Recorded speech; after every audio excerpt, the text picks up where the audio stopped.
been said that there have been two major revolutions in the modern era, and that now we're entering a third.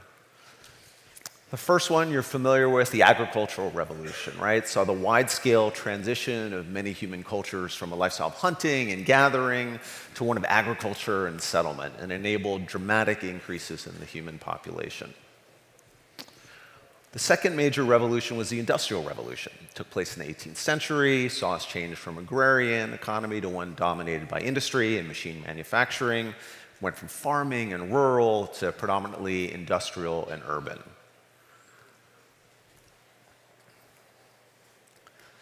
So as we've heard over these last 3 days from people like Jeremy Howard and Vivian Ming, from Ramez Nam, Ray Kurzweil, Mary Lou Jepsen, Roloff Botha, this next transition that's happening is happening much, much more quickly, right? It's going to be bigger and it's going to be much more significant. And I think by far, this is going to be the most radical thing humanity has ever been through. The author and eco-philosopher Joanna Macy coined the term the Great Turning. She called this the next revolution of life-sustaining society.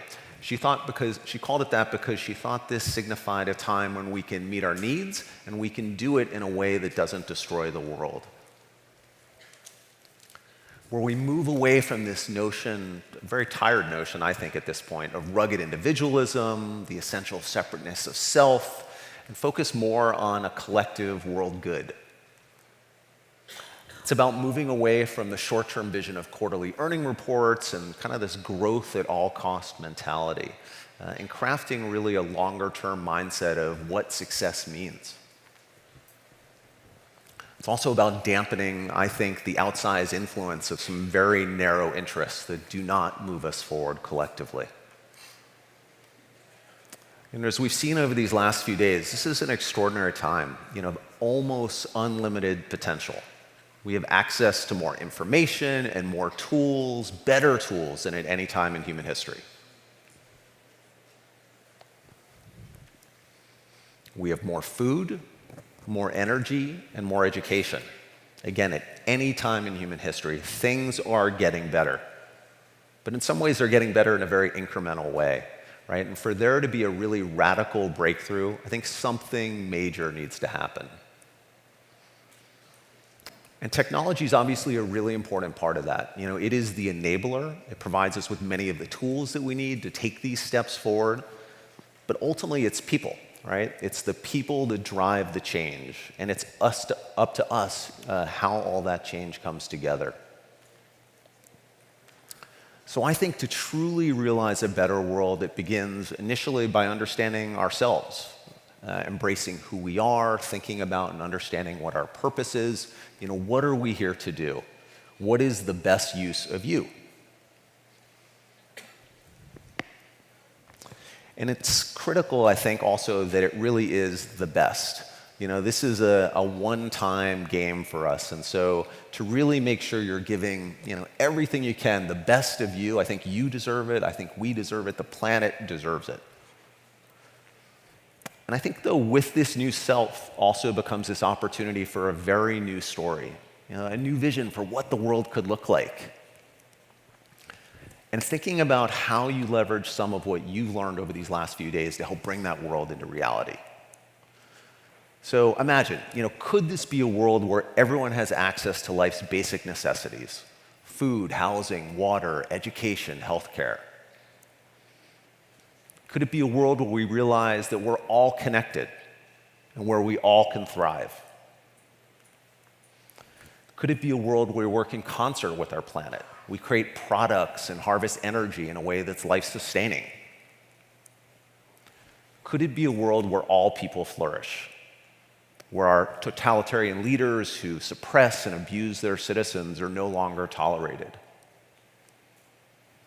Could it be a world where people are heard and decisions are made by the people that take care of the people and not just the few?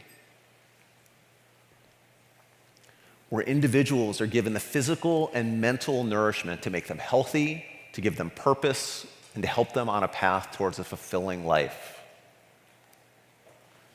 At SU, we believe that answer is definitively yes. All these things are possible. They require change, and sometimes radical change, but I think, if we've heard anything over these last few days, we know radical change is coming. So let's work hard to shape this new reality. We can't stand still. Obviously, the status quo is not going to work. It's too important. So it's my hope that the people in this room and the people listening to this live stream are the ones who are going to help create this new story and to help bring this new vision into reality. So I think in so many ways, the stage has been set for us. And as this world embarks on this period of reinvention, again, I think it's up to us to shape this potential into the kinetic. And it's up to us to act in order to create this better future for everyone. So people who have a vision and have a set of ideals can truly transform the world. Every single step of progress that we've made has been based on people coming together and ideas moving like electricity through them, and then thoughts turning into action. That's what changes the world. And I really hope that some of what's transpired here over the last few days leads us all to do our part to really help us move the world forward, to create a better, a brighter, and more equitable future for everyone. And as Mahatma Gandhi said, the future depends on what you do today. So let's get out there and make some amazing things happen. Thank you so much for joining us and being part of our global summit. Thank you. Thank you. Thank you very much.